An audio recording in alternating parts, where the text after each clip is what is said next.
Hansı sözlərin yeri dəyişdirilsə uyğunluq yaranar? Şam sözünün hər iki mənası eyni nitq hissəsinə aid homonimdir, doğrudur. Şam ağacı var, şam yeməyi var, hər ikisi isimdir. Lakin 40 sözünün bir mənası saydır, bir də qırxmaq feili var. Ona görə də 40 sağ tərəfdə olmalı idi. İkini götürürəm. Bal sözü, bal yediyimiz bal, yeməli bal. Bir imtahanda topladığımız bal. Bir də bal gecəsi var. Deməli, hər üç mənası isimdir.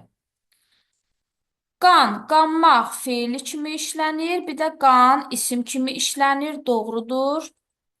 İxtiyar bir qoca mənasında sifət kimi işlənir, bir də haqq, hüquq mənasında isim kimi işlənir, bu da doğrudur. Lakin bağ sözü sol tərəfdə olmalı idi, çünki bağın bir mənası ayaqqabının bağı, bir də bağça bağ hər ikisi isimdir. Cavabımız 2 və 6.